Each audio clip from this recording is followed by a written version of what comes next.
Hospital যাচ্ছিল, কিন্তু রেলগেটের জাম থাকার দরুন বাচ্চাটি সেখানে প্রসব হয়, যেটা খুব দুঃখজনক ঘটনা, এবং সেখানে বাচ্চাটা মারা যায়। এটা আমাদের বেলডাঙ্গার সমস্ত লোকের কাছে লজ্জাজনক ঘটনা বলে আমি মনে করছি। নির্বাচন উপলক্ষে শিয়ালদা লালগোলা রুটে দুটি লোকাল ট্রেন দেওয়া হয়েছিল।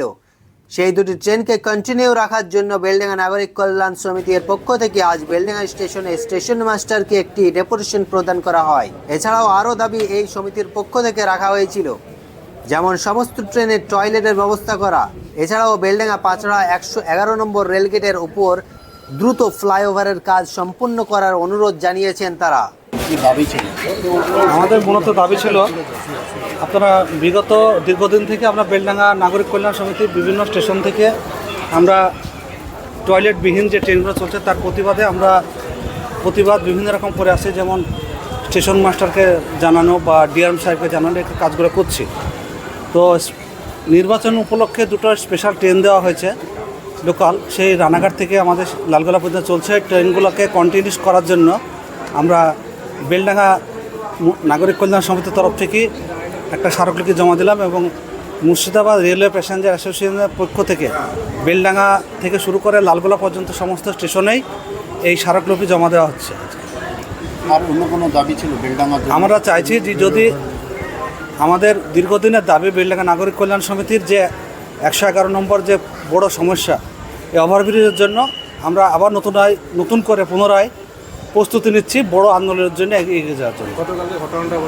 এবং আপনারা অনেক সোশ্যাল মিডিয়াতে প্রচার হয়েছে যে 111 নম্বর রেলগেটে এখানে একজন ভদ্রমহিলা বাচ্চা প্রসব করার জন্য হসপিটাল যাচ্ছিল, কিন্তু রেলগেটের জাম থাকার দরুন বাচ্চাটি সেখানে প্রসব হয়, যেটা খুব দুঃখজনক ঘটনা, এবং সেখানে বাচ্চাটা মারা যায়। এটা আমাদের বেলডাঙ্গার সমস্ত লোকের কাছে লজ্জাজনক ঘটনা বলে আমি মনে করছি। আপনারা শুনলেন যে আমাদের মুর্শিদাবাদের সব স্টেশনেই স্টেশন মাস্টারদেরকে ডেপুটেশন দেওয়া হচ্ছে, দুটো স্পেশাল ট্রেন চলেছে, সেই দুটোকে যাতে কন্টিনিউ করার জন্য। আমাদের যেটা আরও দাবি বেলডাঙ্গাবাসী হিসেবে, এবং এই অঞ্চলের 111 রেলগেটে ওভারব্রিজটা যাতে দ্রুত হয়। আমরা এর আগেও বিভিন্ন দাবি দেওয়া করেছি, এবং তার অগ্রগতি সম্বন্ধে আপনারা কম বেশি সবাই জানেন, কিন্তু এখন পর্যন্ত আমাদের কাছে আর কোনো খবর নাই। আমাদের একটাই দাবি হচ্ছে যত দ্রুত সম্ভব 111 রেল গেটের উপরে এই যে প্রবলেমটা হচ্ছে দ্রুত সমাধান হোক ওভারব্রিজ করে। আগামীতে আমাদের একজন সম্মানীয় সদস্য বললেন যে যদি দ্রুত না হয় তো আগামীতে আমরা গোটা বেলডাঙ্গা ব্যাপী খুব বৃহত্তর আন্দোলনে নামব এই সমস্যা সমাধানের জন্য। আপনার নাম করছে? মহিবুল খান, নাগরিক কল্যাণ সমিতির একজন সদস্য। বেলডাঙ্গা স্টেশন মাস্টারের কাছে আজকে একটা স্মারকলিপি দেওয়া হলো।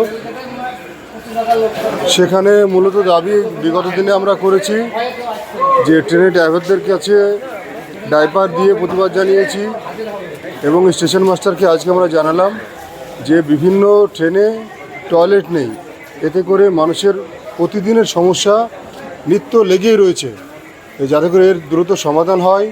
পাশাপাশি কিছু স্পেশাল ট্রেন চালানো হয়েছিল ভোটকে কেন্দ্র করে, সেই ট্রেনগুলো যাতে করে বন্ধ না রেখে কন্টিনিউ করানো হয়, তার দাবিতে আমরা স্মারকলিপি দিয়েছি। আর এতটা অঞ্চলের শুধু বেলডাঙ্গা নয়, মুর্শিদাবাদ নয়, গোটা পশ্চিমবঙ্গবাসী প্রত্যেকে আপনারা অবগত আছেন যে আমরা বেলডাঙ্গা নাগরিক কল্যাণ সমিতির পক্ষ থেকে দীর্ঘ আন্দোলন করে যাচ্ছি, যাতে করে বেলডাঙ্গা 11 নম্বর রেল গেটের দ্রুত সমাধান হয়। তার জন্য বারংবার আমরা চেষ্টা করেছিলাম, সেটাকে হাইলাইট করানো হয়েছে, কিন্তু তার কোনো সুরাহা হয়নি।